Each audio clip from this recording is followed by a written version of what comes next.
Hi, and welcome to Abundant Montana's Technical Assistance webinar series. This series consists of 6 10 to 15-minute webinars focused on social media marketing and search engine optimization.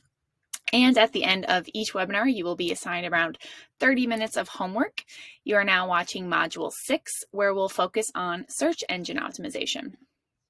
My name is Sammy McGowan, and I am the Assistant Director of Abundant Montana, the go-to resource for local food in Montana. Please feel free to email me with any questions, but keep in mind that we will have 2 live presentations with time for Q&A this month. The first 3 videos will have a live presentation plus Q&A on January 17th, and the last 3 videos will have a live presentation and Q&A on January 30th. So feel free to write down all your questions for this module and come to the January 30th live session with them, or you can email them and I will be sure to address them in the live Q&A portion. During this module, which is Module 6, we'll go over what search engine optimization is and how you can easily improve it on your website. First, what is search engine optimization? Search engine optimization, also known as SEO, is the process of maximizing the number of visitors to a particular website by ensuring that the site appears high on the list of results returned by a search engine. Basically, it's how to improve your website so that it appears higher on search engine results when people search into Google or Bing or any of the other search engines. SEO is an important part of your marketing to consider because it can help increase not only the quantity, but also the quality of people finding your website, meaning there will be more visitors and they will be people who will actually be searching for your business, visiting your website. Plus, unlike if you were to pay for a Facebook ad, this actually is increasing organic search results, which means that you're not paying for these people to visit your website. So how do search engines rank websites anyway? So any search engine such as Google, their main goal is to provide their users with the most relevant answers or information. To do this, they rank websites based on their relevancy and authority.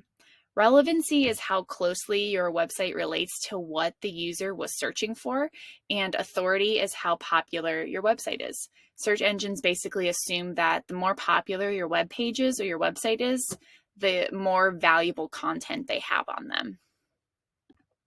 So how can you increase the relevancy and authority of your website? First, you'll need to identify keywords associated with your business. My recommendation is to sit down and write out a list of words and phrases that you use when speaking about your business or your products, and then cross-reference that list with the web pages on your website. Are you actually using those phrases and words, or are they missing? Then you can use a few keyword apps to determine if the keywords you are using are what people are actually searching for. There's a couple of free apps. One is Google Keyword Planner and the other is Google Trends. And we'll go over just briefly them really quick. So here is an example of what you might see in Google Trends. I searched for 3 short phrases. You can see up on the top, there's Montana Farms in blue, Montana Ranches in red, and Montana Food in yellow. You can see month by month over the last year how often these phrases were searched on Google. It looks like Montana Food was searched the most of those 3 phrases, but Montana Ranches was just as highly searched around January 2021. And this doesn't necessarily mean that you wouldn't want to use Montana Farms or Montana Ranches just because Montana Food is higher, but maybe a good mix of all 3 so that you are getting all of those people coming to your website.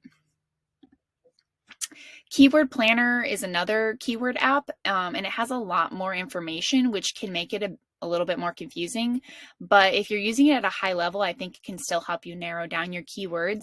I used different keywords on this search. You can see them on the left. I think it has like farm marketing, social media, local food, Montana farms, ranches.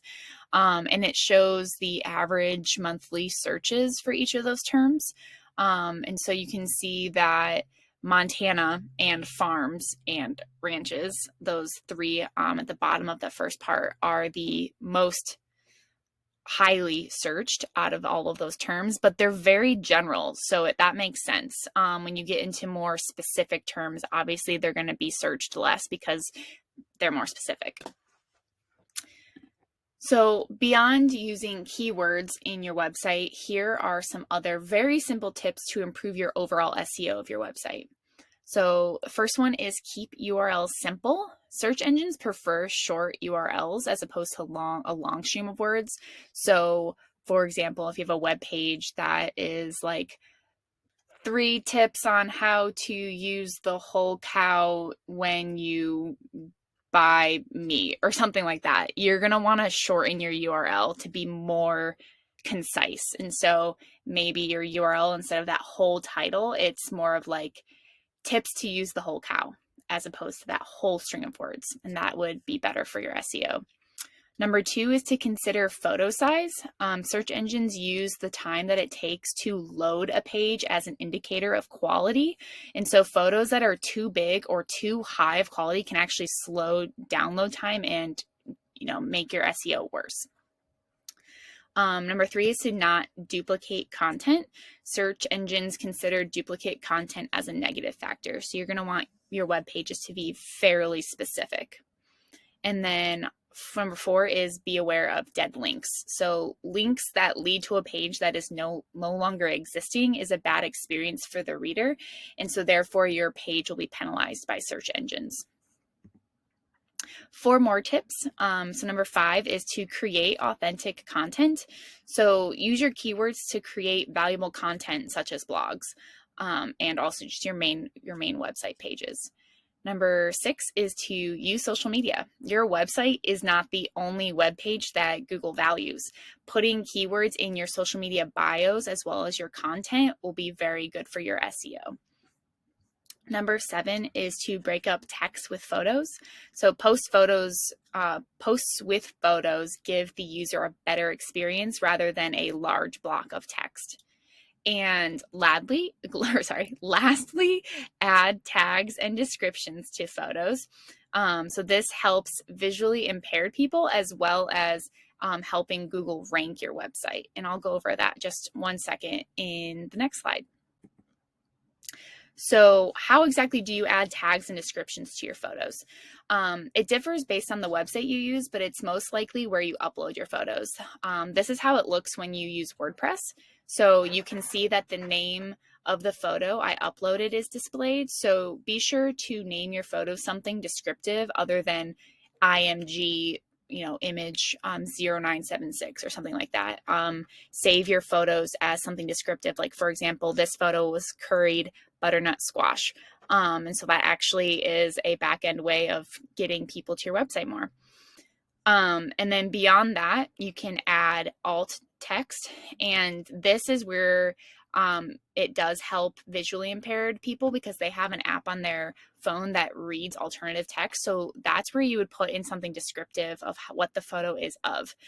So here I believe I put like 2 bowls of finished curried butternut squash on a table with a spoon next to it or something like that. And then the title I just copied again, curried butternut squash. When you write a caption, I believe that will show up actually on your webpage, which could be also good for people viewing your website anyway. So that could be something you want. And then a description, again, might be similar to an alt text. But these help search engines rank your website. So that was a very large subject, SEO in general, in a very short amount of time. So we're going to just go over your homework really quick. So you'll have 4 assignments plus an extra credit assignment this time. Your first homework assignment is to make a list of keywords using the keyword apps that we talked about. And then you're going to go through your website and rewrite content using this list of keywords. And you should also probably do that on your social media profiles, which we'll talk about in a second. Go through your website and implement the 8 SEO tips that we went through on the last few slides. And then lastly, like I said, optimize your social media profile and posts using that list of keywords. So the extra credit assignment is for those who have the time and feel like it's a fit for their business model. So this is not for everyone, but it is to start a blog on your website. And this is because, like I mentioned before, having a blog is a really great way to consistently add web pages to your website, and that has really genuine and concise information that includes a lot of your keywords, and it's consistently also updating your website, which also helps with your SEO ranking. So happy homeworking, and see you at our live event on January 30th for the last 3 modules, which would be module 4, 5, and 6. Talk to you soon. Bye.